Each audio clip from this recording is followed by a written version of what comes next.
নমস্কার, আমি doctor Suvendu Haldar, general physician, lifestyle modifier.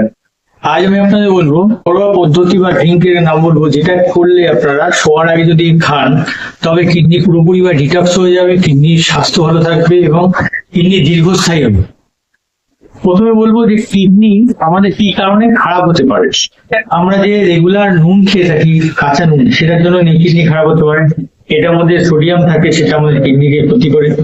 তার সঙ্গে প্রোটিনের পরিমাণ যদি বেশি করে খেয়ে থাকি, আমরা প্রোটিন বেশি করে ইনটেক করি, তাতেও কিডনি খারাপ হতে পারে। ফসফেট বলতে বিভিন্ন রকম কার্বোহাইড্রেট সোডার মধ্যে ফসফেট দেওয়া থাকে, বা বিভিন্ন রকম রঙের মধ্যে কেমিক্যাল যেগুলো ইউজ করা থাকে, যে ড্রিঙ্ক গুলো আছে তার মধ্যে কেমিক্যাল বা এগুলো ইউজ করা থাকে, রং ইউজ করা থাকে, আর্টিফিশিয়াল রং, কালার, এগুলো কিন্তু আমাদের কিডনি ক্ষতি করে। তো এই ধরনের যে কার্বোহাইড্রেট সোডা বা এই ধরনের ড্রিঙ্ক যেগুলো আছে, এগুলোকে অ্যাভয়েড করতে হবে। এর সঙ্গে পেন কিলার কিন্তু আমাদের কিডনিতে ক্ষতি করে থাকে, এবং এইগুলো নর্মালি আমাদের অ্যাভয়েড করতে হবে। তার সঙ্গে আমাদের কন্ট্রোলে রাখতে হবে কি, হাই ব্লাড প্রেশার কন্ট্রোল রাখতে হবে, হাই ব্লাড সুগার যেটা সেটা কন্ট্রোলে রাখতে হবে, থাইরয়েড কন্ট্রোল রাখতে হবে, আর কোলেস্টেরল কন্ট্রোল রাখতে হবে। এগুলোকে যদি আমরা কন্ট্রোল রাখতে পারি তাহলে কিন্তু আমরা কিডনিকে ঠিক রাখতে পারি। তাহলে কি করবে? নর্মাল যেটা বলবো, নর্মাল ডায়েটের মধ্যে সহজ পাচ্য খাবার, যেটা আপনি সহজে খেতে পারেন, সেই ধরনের খাবার আপনাকে খেতে হবে। যে খাবার সহজে আমাদের পাচন করতে পারে এবং কিডনিতে গিয়ে সেগুলো কিন্তু বাইপাসের উপর ক্ষতি হবে না, সেই ধরনের খাবার খেতে হবে, নর্মাল খাবার। তার সঙ্গে অ্যালকোহল ইনটেক আপনাকে বন্ধ করতে হবে। অ্যালকোহল ইনটেক করলে আপনার কিন্তু শরীরের মধ্যে কিডনি দিয়ে অ্যালকোহলটা বেশি পরিমাণে বাইপাস হয়ে থাকে। কার্বোহাইড্রেট সোডা বা যেগুলো সুগারি যেগুলো ড্রিঙ্ক যেগুলো আছে, জুস বা যেগুলো আছে, সেগুলোকে অ্যাভয়েড করতে হবে, কারণ এগুলো কিডনি দিয়ে বাইপাস হয়ে যায়, ফিল্ট্রেশন হয়ে থাকে। তো এগুলো আপনাকে চেষ্টা করতে হবে না খেতে। তাহলে কি খাবেন? নর্মাল সহজপাচ্য খাবার খাবেন, নর্মাল জল যেটা কিডনি হেলথের জন্য লাগে সেটা খেতে হবে, এবং এক্সারসাইজ করতে হবে, এবং শরীরের যে রোগগুলো আছে, যেগুলো ম্যাক্সিমাম পরিমাণ আছে, সেগুলোকে কন্ট্রোলে রাখতে হবে। এটাই। এর সঙ্গে বলবো যে আপনারা তাহলে কি করবেন, যে অনেকে ভাবেন যে জল বেশি পরিমাণে খেলে আমরা হয়তো কিডনি ঠিক থাকবে। হ্যাঁ, জল খেলে আপনাকে অবশ্যই কিডনি ঠিক থাকবে, কিন্তু বেশি পরিমাণে খেলে না, সেটা একটা পরিমাণ মতো আপনাকে খেতে হবে। এবার কিডনিকে ঠিক রাখতে গেলে আপনাকে তিনটি আমি জুস বলবো, যে জুস আপনাকে খেলে হচ্ছে গিয়ে আপনার কিডনি সুস্থ থাকবে, ঠিক থাকবে, এবং রাত্রিবেলা খাওয়ার সময় খেলে কিন্তু আপনাদের এটা ঠিক হবে।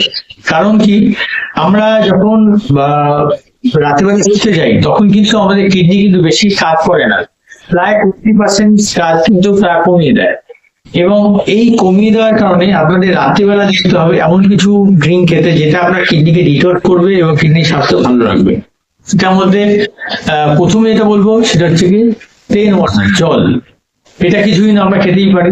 শুতে যাওয়ার 2 ঘন্টা আগে আপনি 1 গ্লাস জল খেতেই পারেন।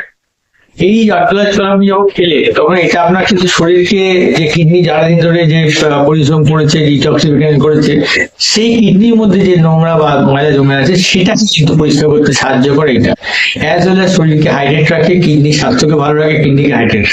তো প্লেন ওয়াটার আপনি খাবার শুতে যাওয়ার 2 ঘন্টা আগে কিন্তু আপনি খেতে। তো এটা গেলে 1 নম্বর। 2 নম্বর যেটা আমি আপনাকে বলবো সেটা হচ্ছে গিয়ে কিউকাম্বার ওয়াটার। কিউকাম্বার ওয়াটার বলতে শসা ভেজা হয়ে গেল। আপনি শসাগুলোকে ছোট ছোট স্লাইস করে কেটে রাখলেন, দিনের বেলা খোসা শুদ্ধ কেটে রেখে সেটাকে জলের মধ্যে, 1 কাপ জলের মধ্যে, 1 গ্লাস জলের মধ্যে ভিজিয়ে রাখলেন, দিয়ে সেটাকে ঢেকে রাখলেন সারাদিন ধরে। এটা কিন্তু শসার যে ভেতরে যে ইনগ্রিডিয়েন্টস গুলো, সেটা জলের মধ্যে গেল।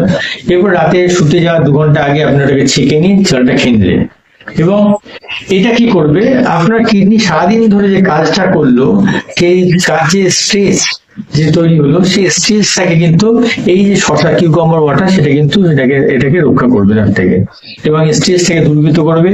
এছাড়া শসা ভেজানো জল কিন্তু খুবই ঠান্ডা হয়। এটা কি করবে, কিডনিকে কুলিং ডাউন করবে, কারণ একটা মেশিন সারাদিন ধরে কাজ করেছে, তাই কুলিং ডাউন করতে সাহায্য করবে। অ্যাজ ওয়েল অ্যাজ যেহেতু এটা একটা জল, তো কিডনির যে স্বাস্থ্য, কিডনিকে হাইড্রেট করতে সাহায্য করবে। 3 নম্বর যে ড্রিঙ্কটার কথা বলবো সেটা হচ্ছে লেবু জল, নর্মাল লেবু জল। আপনি লেবু জল খেতে পারেন, যে কোনো পাতি লেবুকে আপনি সেই মুহূর্তে কেটে হাফ পাতি লেবু জলের মধ্যে বা 1 পাতি লেবু জলের মধ্যে মিশিয়ে আপনি 1 গ্লাস জলের মধ্যে মিশিয়ে শুতে যাওয়ার আগে সেটা খেতে পারেন। খেলে কি হবে, শুতে যাওয়ার 2 ঘন্টা আগে যদি আপনি এটা খেলেন, এটা কিন্তু কিডনিকে ডিটক্স করতে সাহায্য করবে, আপনার কিডনিকে হাইড্রেট করতে সাহায্য করবে। অ্যাজ ওয়েল অ্যাজ আমরা জানি যে লেবুর রসের মধ্যে কি থাকে, সাইট্রিক অ্যাসিড থাকে এবং অ্যাসকর্বিক অ্যাসিড থাকে। এই দুটো পরিমাণ অ্যাসিড থাকে। অ্যাসকর্বিক অ্যাসিড মানে ভিটামিন সি। ভিটামিন সি কি করে, আমাদের নর্মালি যে অ্যান্টিঅক্সিডেন্ট, আমাদের যে শরীরের মধ্যে ফ্রি রেডিক্যাল আছে সেগুলোকে স্ক্যাভেঞ্জার করে, মানে সেগুলোকে বাইরে বের করে দেয়। তো কিডনির মধ্যে, কিডনি ডিটক্স করছে আমাদের বডির মধ্যে, তার মধ্যে তার মধ্যে ডিটেক্ট করতে হবে, তার সেলগুলোকে ডিটক্স করতে হবে। তো এই যদি আমরা অ্যাসকর্বিক অ্যাসিড খেয়ে থাকি, ভিটামিন সি যখন লেবুর মাধ্যমে পাই, তখন কি হয়, কিডনির যে স্বাস্থ্য, সেটা শারীরিক স্বাস্থ্যের উন্নতি হয়, তার ডিটক্সিফিকেশন হয় কিডনি। এর সঙ্গে আছে কি, আমাদের সাইট্রিক অ্যাসিড আছে, যে সাইট্রিক অ্যাসিড লেবুর মধ্যে আছে, তার মধ্যে কি থাকে, প্রচুর পরিমাণে সাইট্রেট থাকে। এই সাইট্রেট যেটা থাকে সেটা কিডনির মধ্যে যে ক্যালকুলাস ফর্মেশন হয়, যেটাকে আমরা বলি কিডনি স্টোন, সেই কিডনি স্টোনটাকে যাতে তৈরি না হয় সেই কাজটা কিন্তু করে কিন্তু এই সাইট্রিক অ্যাসিড বা সাইট্রেট। তবে লেবু জল যেটা বললাম, সেটা তারাই খাবেন না যাদের হচ্ছে অ্যাসিডিক যে প্রবলেম যাদের আছে, যাদের অ্যাসিডিক একটু লেবু বা সেটা যাতে ফল খেলে অ্যাসিড হয়ে থাকে, তারা অবশ্যই এটাকে অ্যাভয়েড করবে। সুস্থ থাকুন, ভালো থাকুন, নমস্কার।